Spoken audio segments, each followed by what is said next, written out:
Sergeant First Class Christian Hickey is a former Marine who went on to join the Army as an elite Special Forces Green Beret. When war broke out in Ukraine, Hickey felt he had to do something, but fighting wasn't part of his calling. I wasn't called here to fight. I wasn't called here to shed any blood. I was just called here to tell people about blood that was shed for them a long time ago. That calling led to concern from his superiors over a U.S. National Guardsman working in Ukraine. Nevertheless, God opened the doors for him to go. I'm not here representing the United States military. I'm not here representing my command. I'm not here representing the National Guard.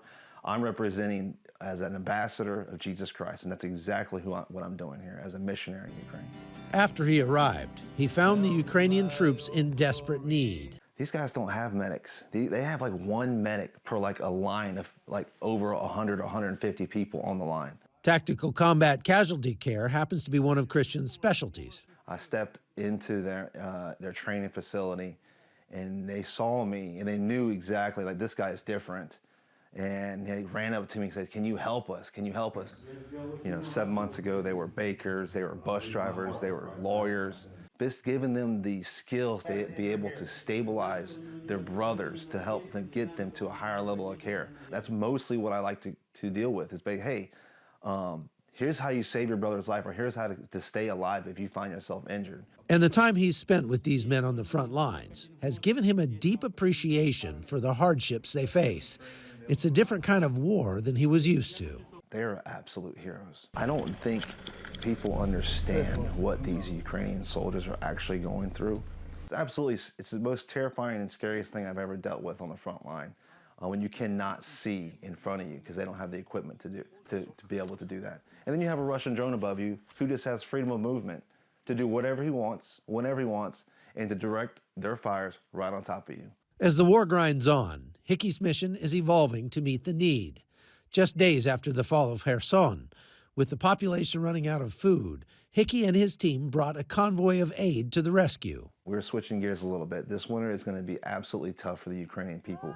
There are going to be elderly folks who I love and I respect who are going to die because they're froze to death inside their home. That's what we're going to be here to take them out.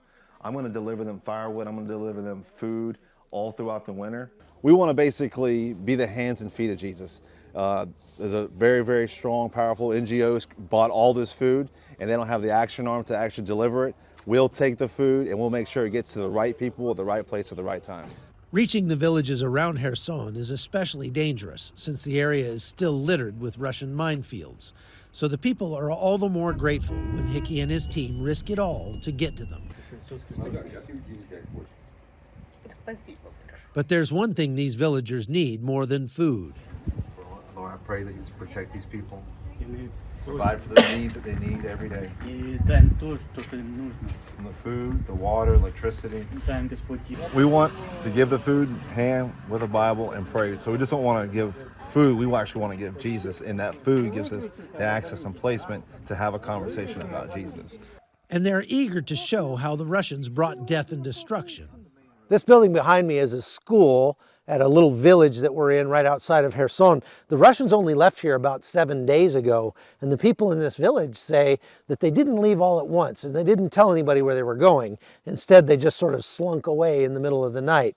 And now all that's left are these holes where the Russians parked their tanks right next to this school. Since I've been here, I've done more long lines of Green Beret stuff than I have ever done in my military career, which is basically, I'm not carrying a gun, I'm not out here to shed any blood, but I'm out here working with the populace, working alongside them, providing them skills they need, providing them food, providing them water, and help build them up. From Kherson, I'm Chuck Holton.